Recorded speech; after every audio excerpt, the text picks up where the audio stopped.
101.9 FM. It is that time again. Again. Yeah.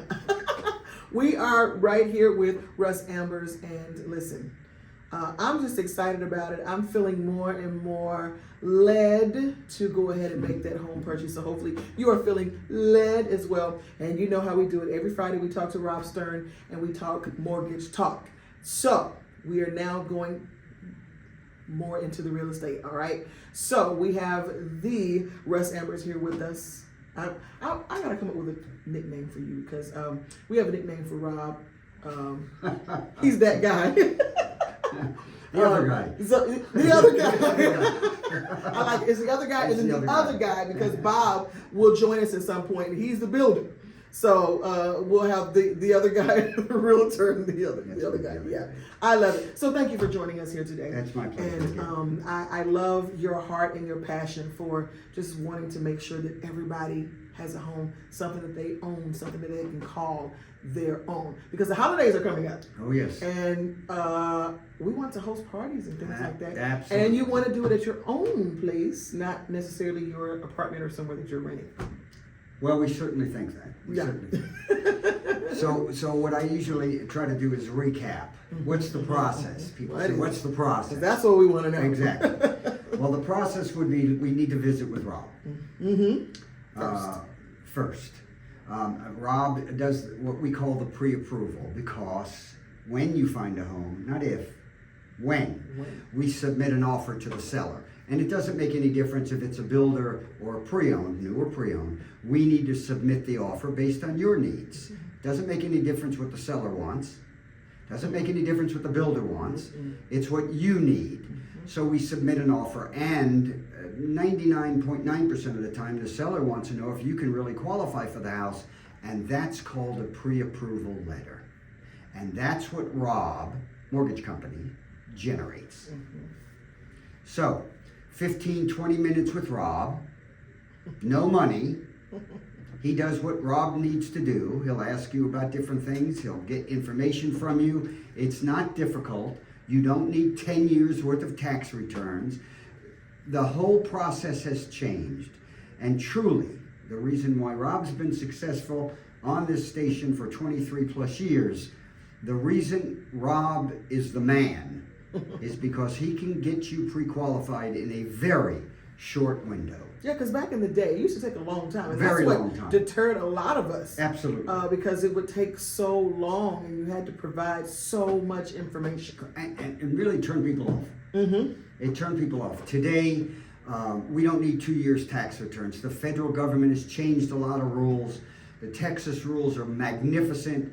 Again, and you know this is a tagline for me, Texas wants you in a house. They've provided so many opportunities for you, you just need to take advantage of them. And the only way you'll know about these opportunities, because you're not inside the loop, is you need to talk to Rob. Rob is inside the loop. He knows all the different ways to get you qualified for a home. Then he sends me an email. It's got your name, your budget, what you want to spend, where you want to live, and now it's my responsibility, Bob's responsibility, and my team's responsibility to find you a house. Yeah. And that's the process. And I'm glad you said team, because you hear all the time that Rob talks about being a one-stop shop and having a team in his office. So here we have it. Russ is right here. We get to hear from the guys that Rob actually deals with. So you start with Rob, and then we go to this process here with Russ. And then we'll also have Bob on, the builder, a little later on in some of the other shows. So you'll get a chance to just kind of interact at times and send in your questions and things that you definitely want to know. Because it's definitely time to do that. So now having you, the realtor, here, and then we'll also have the builder, is it better to have pre-owned or having something built? I mean, what's that process like? Well, usually what happens, people want a specific area for a specific reason. And if they're not building in an area where they want a house, then of course we look for pre-owned. Okay. All right. Depending upon your needs, because it has nothing to do with what we think. It has everything to do with what you need. Everything. If we have a budget issue and they're only building in that or selling in that price range in a certain area, then we'll visit that area. Do I worry about houses in that area? No, because I look at houses, as we talk, from the inside out. If I see something, we can ask the seller to take care of it, repair it, replace it. So there's a lot of different ways for you to own a home, lots of different ways. Unfortunately, all we ever hear about in anything we buy, a new automobile, a new home, we only hear the things that don't go well. We are very, very fortunate. My team, me, Bob, we don't deal with the what don't go well, because we can usually determine what won't go well at the beginning. It's not about just finding you a house, it's all about finding you a home. Because for years, after you move in, I'm going to be asking you for referrals. And that's the way my business has grown. And as you know, this is my 49th year. So here we are. We are welcoming you to start the process. Just start the process. And then it's our responsibility to have you enjoy it. You mentioned something about the seller paying for something. What are some things that you can ask the seller to pay for? Well, you can ask the seller to pay for anything, all right? And the seller has the right to say yes or no. So an agent, professional agent, may guide you through that. You know, the seller is offering their house at well below market value because they have to move. Well, we may not ask for everything because they're already taking a hit on the price. Yeah. On the other side of the ledger, we may view the house and the house is really nice, but there's an issue we feel as we're walking through the house, there's an issue with the foundation. Are we going to ask the seller to take it? Oh, yes, absolutely. Okay. Absolutely. So they would have to take care of that. Yes. Okay. And the way the system works is if we point out that there's an issue with the foundation, they're supposed to list that for other agents to know in advance. We're hoping that everybody stays ethically correct and does that. But if they don't, for whatever reason, I've just done it, Bob has done it long enough, we can tell you if there's an issue with the house. We will know.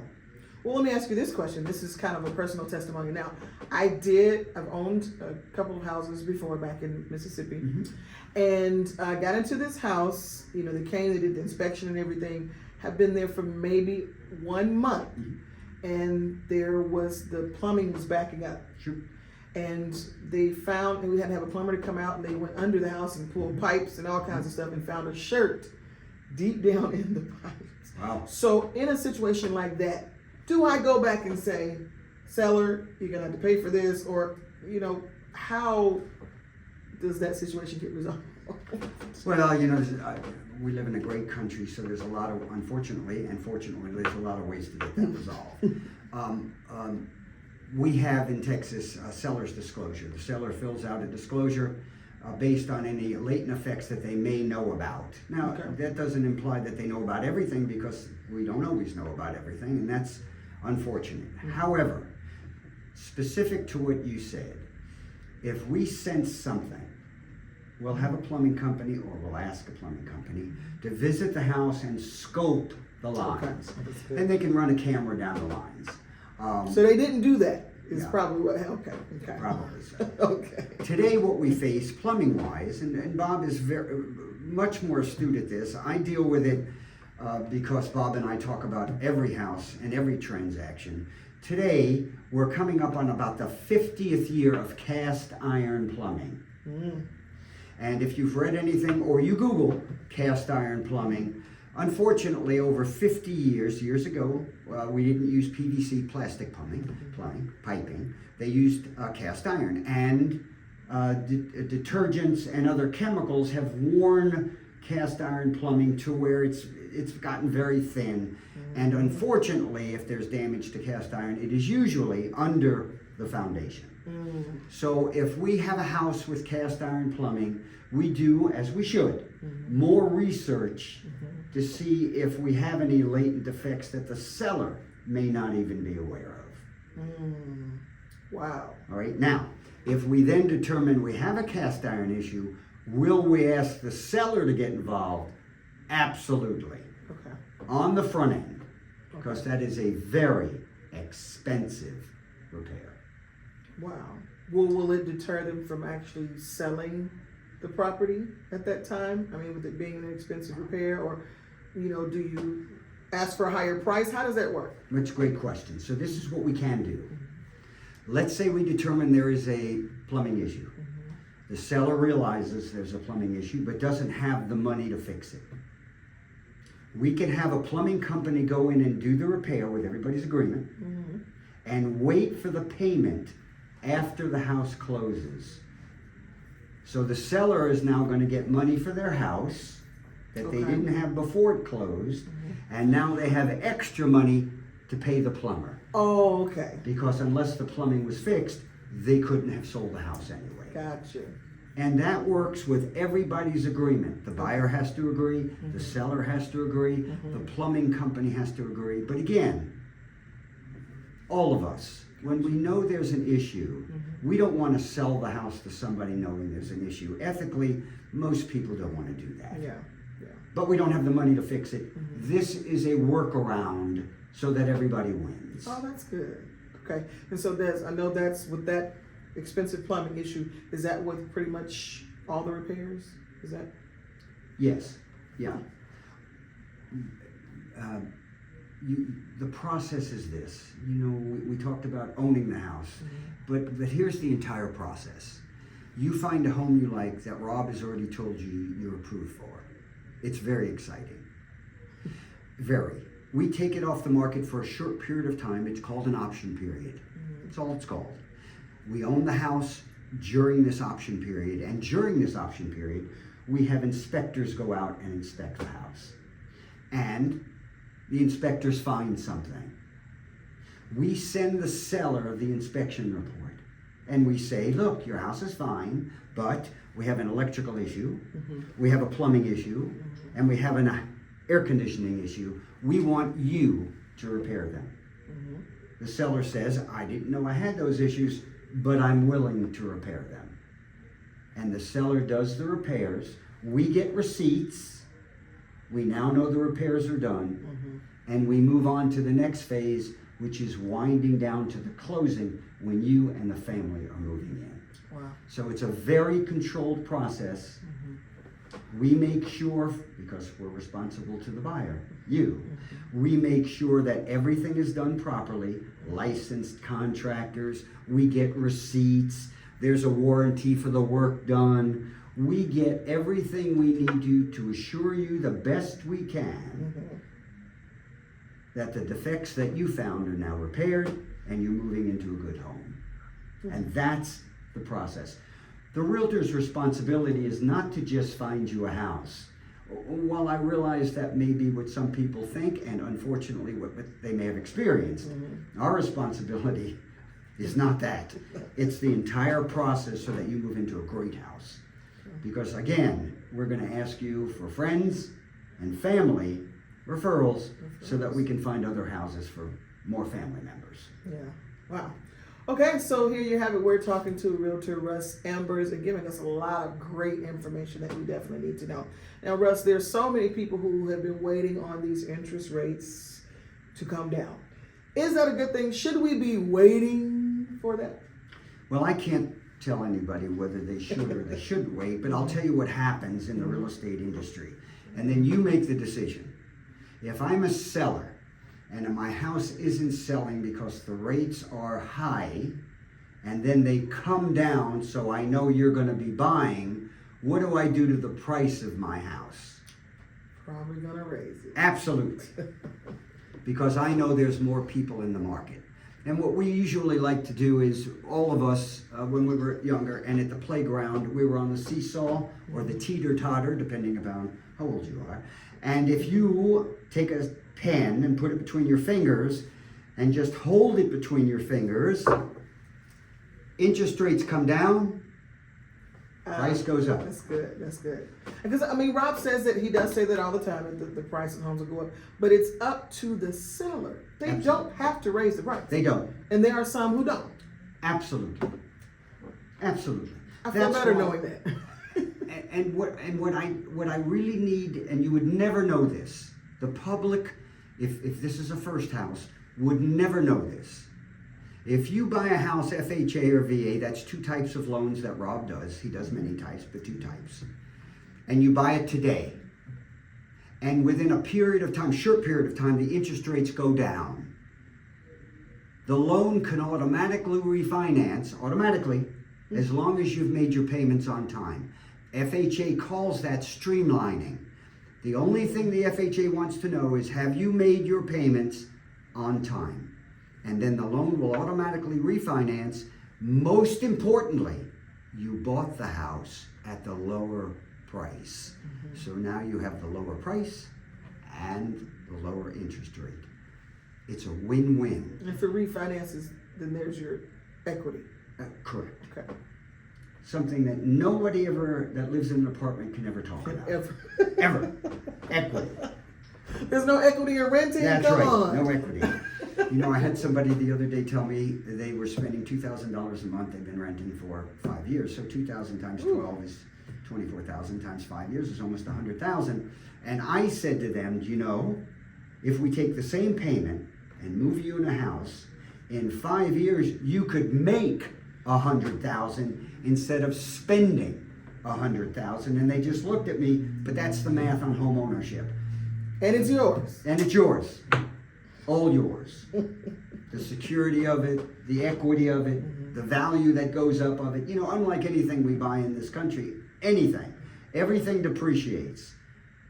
Everything except a house. It appreciates. Yeah. Except a house. Wow.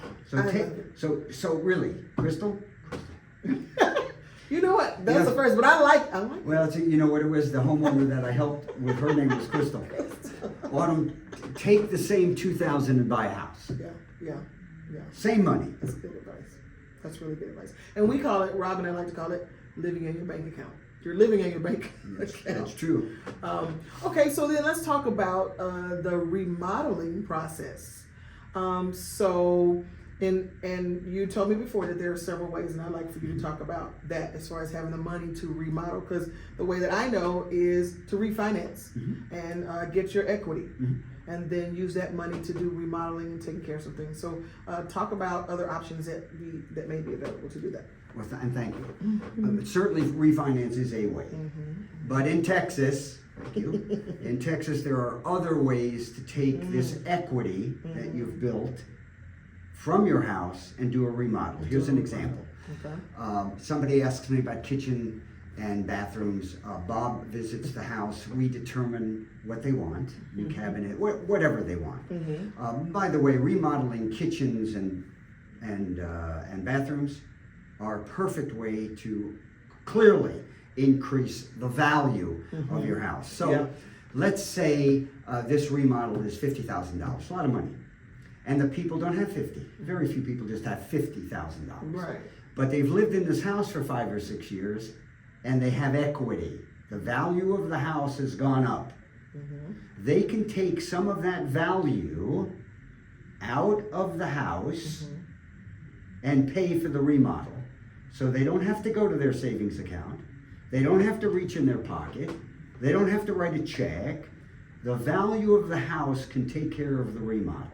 And the reality is, if you do a $50,000 remodel on a house, which would be kitchens, bathrooms, and other things, the value of the house would double that. Wow. Double that. Wow. When I'm showing houses today, could be a 1979, 1978, 1950s house, doesn't make any difference. But the kitchen and the bathrooms are new, people love it. So are those is it safe to say those are the most important parts of the house? Is the kitchen and the bathroom? Certainly from a value return, yes. Without a doubt. Unless you're going to add square footage, make the house bigger. But in lieu of that, it would be kitchens and bathrooms. So this is great. This is new information for me because I didn't know that. So, I mean, pretty much of course you want everything to look nice. You want everything to be nice. But specifically, the kitchen and the bathroom. What people buy a house for. If I'm showing a brand new house, people look at the kitchen, they look at the bathrooms. The rest of the house, of course, has to work for them. It has to have a living area. It has to have enough bedrooms. But if the kitchen's magnificent and the bathrooms are magnificent, that's a very good house. That's good, and that's why I was going to ask, what, when you're looking for a house, like what are we looking for to say, you know, this is good? So most people are looking at kitchens and bathrooms. Yes. You know, you'd asked earlier in one of our other shows, we were talking about different areas to buy in. Sometimes there's no new builds in a particular area, but people have remodeled in that area. That is a very effective way of getting a updated, newly built or constructed updated home in an area that's an older area, because some people love the majesty of the trees, and you don't get that in a brand new neighborhood, but you get that in a mature neighborhood. Yeah. We say mature. Yeah. An older neighborhood, because they want trees. They want trees. We want shade. Shade. So that's a way to get into an existing neighborhood without worrying about whether a builder is going to build there. Because people say, well, I don't want, you know, I want a new built house, but I don't want to live way out there. Yeah. And then I say, I want to live way out there. Yeah, you want to be in the country. Yeah. And a lot of people do. So how do the prices in homes vary from inner city to way out of the country? And then you have like the little rural areas, like suburbs. So is it that much of a price difference? Well, you know, it's a very, very good question. And this is, the closer we are to the work centers, often the value, here's what people think.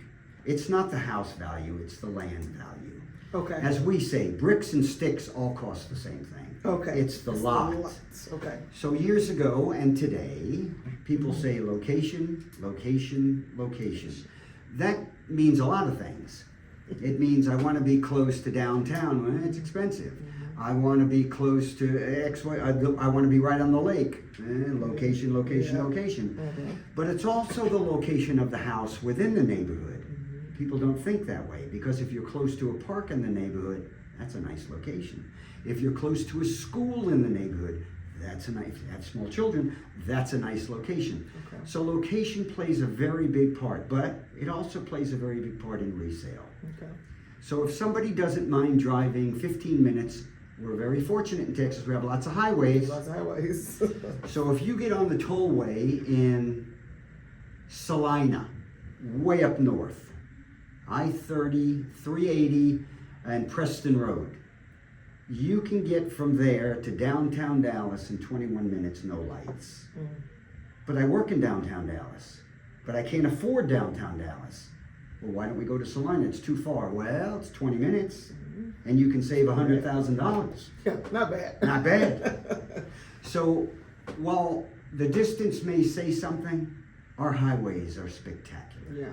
And we have opportunities to be anywhere we really want to be, anywhere we really want to be, and still fit our budget. So that's something to consider when, you know, saying places are too far. You kind of want to look at, what is the route? What is the route? Okay. So do you, I mean, I know when you're, people are looking for homes, you step in with giving your input to say, well, you know, you may want to look at this, you may want to look at that. Or do you just kind of stay back and say, no, you go ahead and decide? We give our input. We like that personal touch. We give our input. I like it. I like it. You know, we don't do what you do. I can't do radio, but I can do houses. You can do houses. So when I'm doing radio, I go to you. Okay. When I'm doing houses, I would hope that you would come to me. Come to Russ. And most people get that, especially Yeah. if it's a first house. Yeah. And my team, we just don't look at the sizzle. We look at the quality of the house. We look under the kitchen countertops. We look at the way the plumbing's. We look at different things, because it's not just about buying the house. It's about living and owning the house. Yes. And is there going to be constant upkeep? Is it a house I can maintain? A lot of people are concerned. I think sometimes people continue to rent because they're afraid of an upkeep of the house. Yeah, I hear that a lot. I really do. And I do as well. And yet a house like an automobile obviously needs upkeep. But today, with the do-it-yourself and Google, anybody can maintain their house. And one of the times when Bob is on with us, he'll go through how to winterize your house, how to summerize your house. so that you don't spend a lot of money. And there's little things you can do that really maintain the value of the house year after year. You know, I'm showing houses built in 1950. Now, I can't show a car that's been built 20 years ago. So somebody has maintained the house properly. Yeah. Houses are built. The reason we can get a 30-year mortgage on a house because the lenders know houses have a 50 or 100-year shelf life, or they wouldn't lend money for that long. Yeah. But I can buy a 1970s house, get a 30-year mortgage. Obviously, the house has been maintained well. Wow. What would you say is the youngest client that you've had for buying houses? That's another thing, is that young people a lot of times feel that they can't. This isn't something that they can achieve. And then the older people feel like buying a house right now. So, like, what's the youngest and what's the oldest? Well, the youngest been 18, signed a legal document, and knew getting out of school that they were going to pay rent anyway. And they took a friend that they were going to co-rent with, and they decided to co-mortgage. And they did that on purpose so that in a couple of 3 years they could have that as an investment property. That's just good thinking by a young professional, a young person, because real estate investment is very, very powerful and you can't ever go wrong. And the oldest one I would say is my father-in-law, who lives up north. He's 86 and he just got a VA loan. Oh, wow. Because he was living in a high-rise that he'd been renting, and the owner of the high-rise moved on, and the son of the owner asked my father-in-law if he wanted to buy it, and he didn't realize at 80 plus years old you could get a VA loan, and you can. Yeah, absolutely. Okay. Well, then great. So there you have it. You can be anything you want to be. Anything you want to be. All you have to do is just do it. Make that first step. Okay. The first step is to call Rob Stern first and go ahead and get approved. And then we're going to travel right on over to Russ. Now, Rob always tells us all the time, we have a cell phone number and we can call anytime. Do we have the same deal with you? Same thing with us. Same I like it. So you're always available, kind of sort of. And I love something that you said, co-mortgage, because husband and wife, they co-mortgage. But it's rare that you find friends who or family who are deciding to get into this together. I mean, you have so many who may not get along, but it's a business deal. It's a business deal. Yeah. So do you have many that come to you for? We have a lot of investment properties. As you and I have talked, we are our team, and I try to stress this. We're just a little different. We do list houses like every realtor, and we do sell houses like every realtor, but we are real estate of any kind. So we list and we sell like every realtor. However, we also remodel, we build, we flip, we do commercial. If it's real estate involved, we do it. Wow. We do it. So we do a lot of investment properties, and it was interesting because years ago when I had a young, not family, they were going to, two young people, graduated school, very intelligent, bought their first house, co-mortgaged, and then that was their first rental house. They are now on their seventh as a business, because they realized early on if they were going to pay rent anyway, they may as well pay it for their own dwelling and get equity. And the way they've been owning additional investment properties is they've been taking the equity out of the one they own and buying the next one. Oh, wow. Because as we talked about remodeling, taking money out to remodel, you can take money out to buy another investment property. Wow. And that's the way investment properties work. Seldom are they out of their own cash. Wow. They're using the money out of their investment to buy the next investment. Is it possible to have enough investments to where you're living off of the money? So it's kind of like a job as well. And when we look for investment property, a lot of people that come to us, if the payment on the investment property they're buying is $2,400 a month, if that's the payment. If that's the payment. But they can lease it, and we can check this out, they can lease in that neighborhood for $3,200 a month. That's a pretty good cash flow. Good cash flow. They don't always work out that way, but the Right, reality is most investors just want to cover their payment Yeah. and about 15 and 20% above that, Uh-huh. and that's the way they look Yeah. for investment properties. Yeah. That's why most landlords don't own one. Yeah, you gotta have more. You gotta have more. And that's how that works. Yeah. So we do that investment property. We have a lot of investors that work with us to help them with that. In addition to that, you don't have to worry about the repairs on investment property because today, unlike when I did it years ago, you can buy warranties on investment property that cover the property. So if the air conditioner doesn't work, the investor isn't out $5,000 for a new air conditioner. So there's a lot of ways to mitigate the costs of owning investment properties. Wow. Okay, Russ, can you go ahead and give everybody your information on how to reach you? Absolutely. All right, so I am Russ Ambers. I am responsible for the Right Realty team. Bob, the builder, Bob Green and I are partners. We have a team of people. My number, 972-839-0569, 972-839-0569. And my email address, no underscores, no dots, Russ Ambers, my name, russambers@gmail.com. Well, there you have it. Make sure that you reach out to Russ after you've gotten that approval, right? Because a lot of us have learned it the hard way. I'm one who learned it the hard way. I did that, I don't know, some years ago, and went and found the perfect, oh yes, I love this house. And at the time, the realtor didn't tell me.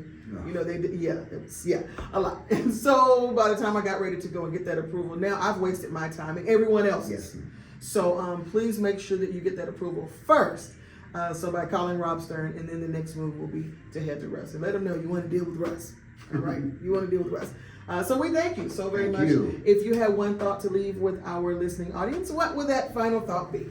Well, you know, I'm always, people ask me that, and I have to tell you, I'm not sure why people are still renting in Texas. Fear. With the grants for the down payment and new bills and pre-owns and so many different locations and our highways, for the same payment that you're paying in rent, you can own a home. You just need to call Rob. That's it. All right. Thank you so very much. Thank you. All right. Until next week. All righty. Yes.